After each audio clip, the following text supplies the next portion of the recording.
Hey guys, Roberto here again. I want to delve into a little bit more detail on cortisol. Now, I've done a lot of presentations here in the last, 4 weeks now on our Health Detective series. I've talked a lot about cortisol in most of these series.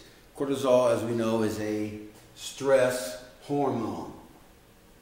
And cortisol in acute bouts, meaning very small intermittent bouts, cortisol is a very healthy thing because it helps your body in your overall system to fight off stress, to manage stress much better.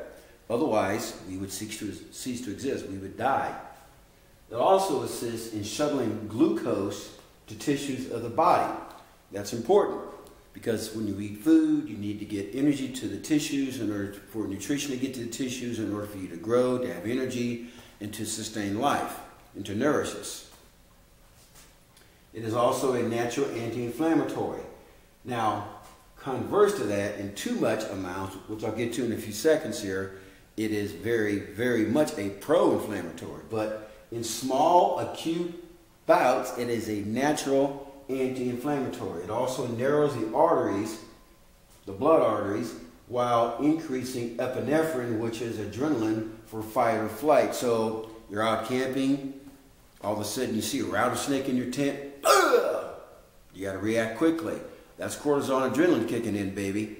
You got to move fast, fight or flight. Athletes get pumped up for a big football game, a good basketball game or a hockey game or a boxing match. That's cortisol and adrenaline kicking in. You get that epinephrine flowing. You get that fight or flight, which is what we need to survive. This is why we're still here.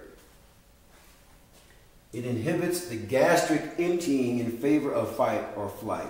In other words, when cortisol kicks in, your body, your digestion really tends to shut down. That's what happens because you want to get blood flow to the tissues of the body so you can run away or attack whatever the situation involves. So you're out hunting and all of a sudden you're hunting a wild bear and that bear turns around and hunts you. All of a sudden you get a lot of blood pumping to your tissues, your legs and your arms, because you got to either fight that bear or you got to run like hell to get away from that bear. So that is why you need epinephrine in the body, adrenaline, because you're getting back to the fight or flight situation here. You've got to get that epinephrine pumping. The only way to do that is for your stomach basically to empty out, or to shut down, I should say. It also helps with short-term memorization in short, acute bouts. I keep emphasizing that, don't I? It helps short-term memory so you don't forget the car keys or something. Now, out of control cortisol. Now, let me explain what out of control is. I'm poking myself right now in the arm. Okay? Very short time period was it? Maybe 2 or 3 seconds there. That's what we call acute stress. Now, if I did this for 3 hours, what would happen? My arm would swell up like a balloon. That's chronic stress. And that is exactly what happens to other parts of your body and your brain when you have chronic stress and chronic bouts of cortisol made by the adrenal glands, which sit on top of each kidney. Now, BDNF, brain-derived neurotrophic factor, which is like growth hormone, miracle grow for your brain. Out of control cortisol will lower that. And that brings in things like the potentiality of Alzheimer's as you get older. It can bring in brain fog. Once again, forgetfulness. You're not as sharp with mathematical equations and figuring out critical thinking type of scenarios. It will increase blood pressure. And because blood pressure goes up, I should say blood pressure goes up as a result of the artery starting to narrow. This puts more pressure on the heart because the heart's trying to beat faster because you're always stressed. So you go into a busy meeting, you're pumping up for, priming up for a big test tomorrow, a big final exam, and you're under stress all week long. You can't sleep very well. Maybe your blood pressure goes up. So you go to the doctor and you have high blood pressure and he gives you high blood pressure medication. But really, the problem is not taking medicine to solve the issue. The problem is finding what's stressing you out to get the blood pressure down. I'm kind of divvying off the topic here a little bit, but I just want to say that. Okay, now, as related to what we said up here, stress in acute bouts will inhibit gastric emptying. Now down here in a chronic scenario is going to affect your digestion. If you have chronic stress, you will not be able to break down food as well, thus affecting assimilation and digestion. Not good. Muscle wasting, which is called sarcopenia. Over a long period of time, your muscles will start to atrophy and eventually waste away.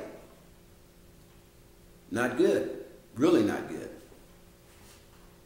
Sex hormones will decline, and so will human growth hormones. Sex hormones like testosterone, estrogen, progesterone, aldosterone. Those hormones will negatively become affected. You will not make them as efficiently. Now, going over here, cortisol can be a good thing when it's teamed up with human growth hormone and testosterone. And even ladies, you have some testosterone.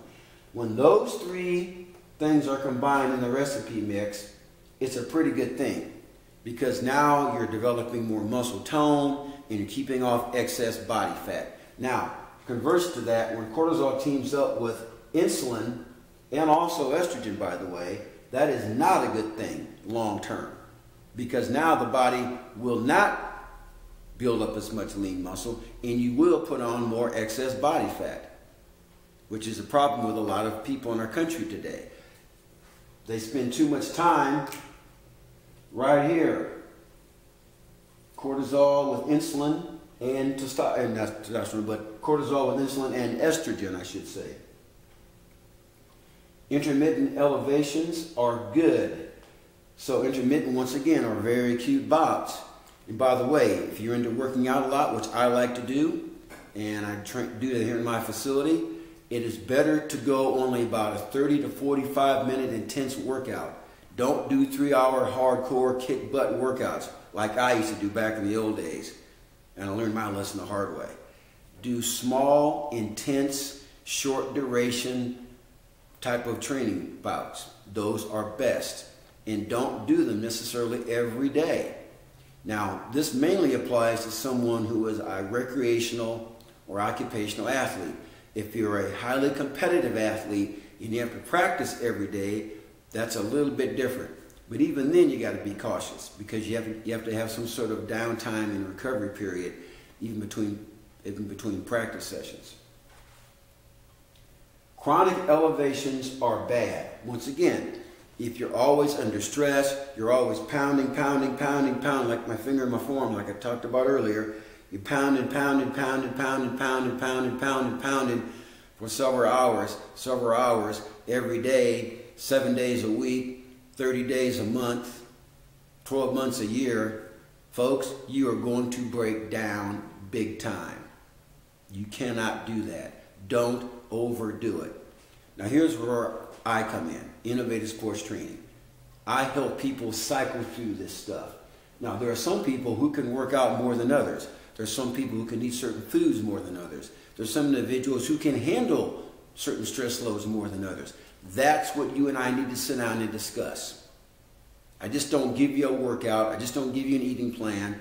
We sit down and we talk about what your lifestyle is like, what's stressing you out, what type of things you enjoy doing, what type of things you don't enjoy doing relative to exercise, activity, eating foods, going to bed, getting enough sleep. There's so many things, guys, that I could go into on that. But that's why I do individualized sessions regarding this. And I can also do these virtually by using the internet with you. So if you live out of town, not a problem. I can still work with you.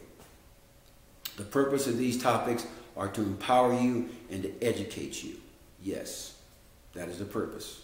Guys, my phone number is 816-405-7703. My email is rwpsports@yahoo.com. Please contact me. I'll be more than happy to work with you. This has been Roberto Parker with another Health Detective Series. Take care and God bless you and your families. Bye-bye.